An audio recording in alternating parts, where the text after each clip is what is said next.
जम्मू कश्मीर के राजौरी में हुए आतंकी हमले को लेकर के सियासत तेज हो गई है। विपक्ष आरोप लगा रहा है कि 370 और 35A हटने के बाद और ज़्यादा हालात बिगड़े हैं। हालांकि उद्धव ठाकरे गुट के सांसद संजय राउत ने तो यहाँ तक कह दिया कि जिस तरह से पुलवामा हुआ था उसी की तर्ज पर सरकार इस पर राजनीतिक रोटियां सेकने की कोशिश कर रही है। हमारे साथ अमरनाथ वेलफेयर सोसाइटी के जनरल सेक्रेटरी हिंदूवादी भाजपा नेता राजू चंदेल जी हैं। राजू जी, आप लोग तो बहुत खुशियां मनाए थे 370 हटने के बाद। दिल्ली के जंतर मंतर, प्रधानमंत्री कार्यालय के बाहर और जगह जगह आप लोग मिठाइयां बांट रहे थे। आज संजय राउत कह रहे हैं कि ये सब कुछ जो हो रहा है सरकार की नाकामी की वजह से हो रहा है, 370 हटने की वजह से हो रहा है। पाकिस्तान से ना बात करने को लेकर के भी फारूक अब्दुल्ला साहब का बयान आया है। कहीं ना कहीं पूरी तरह से फेलियर हो चुका है। ऐसा कुछ नहीं है। आज अब तक आंकड़े उठा करके आप देख लीजिए, आतंकवाद की पूरी तरह हमारी जम्मू कश्मीर पुलिस फोर्स ने और हमारी जो आर्म फोर्सेस हैं, आर्मी है, उन्होंने कमर तोड़ कर रख दिया आतंकवाद की। और ये जो कायराना हमला हुआ है, हमारे जवान शहीद हुए हैं, इनकी मौत का, इनकी शहादत का बदला बहुत जल्द लिया जाएगा। और जो इनके आका बैठे हुए हैं उन्हें पाकिस्तान में घुस कर मारा जाएगा। और आपको क्या बताऊँ, आपको सुनने को मिलेगा आपके चैनलों के माध्यम से कि उनका आका मारा गया। तो हम तो जब मारा जाएगा ना, जब सरकार को कहीं ना कहीं विपक्ष कटघरे में खड़ा कर रहा है और सरकार नए नए कदम उठा रही है, NIA भी जांच करेगी, सब कुछ होगा। लेकिन फारूक अब्दुल्ला साहब कह रहे हैं कि जब तक पड़ोसी मुल्क से बात नहीं होगी तब तक आखिर कैसे सब कुछ शांत हो पाएगा। देखिए, लातों के भूत बातों से नहीं मानते हैं। कायर गद्दार पाकिस्तान, लगातार उसे हमने प्यार की, प्रेम की भाषाएं बोल करके देख लिया है, वो बाज आने वाला नहीं है।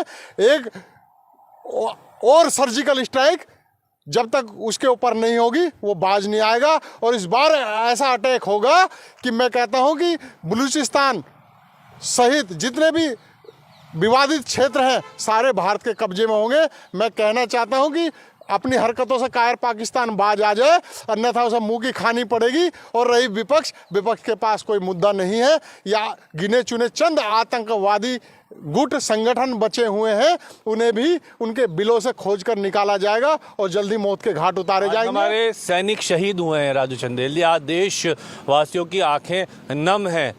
और आप तो हमेशा जम्मू कश्मीर की सरकार, जम्मू कश्मीर केंद्र सरकार की बात करते हैं, लेकिन आज आपकी आवाज़ में वो गड़गड़ाहट नहीं है। आप हिचक रहे बोलते हो कि पता है कि कहीं ना कहीं कमियां रही हैं।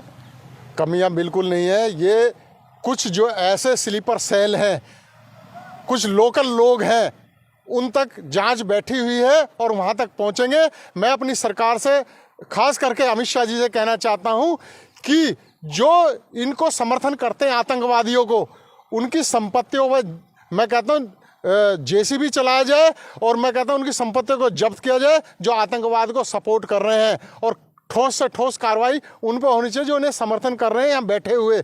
और वो दिन दूर नहीं, मैं कहता हूँ कि इनकी चिताएं की राख ठंडी भी नहीं होगी, इससे पहले उन आतंकवादियों को मौत के घाट उतार जाएगा।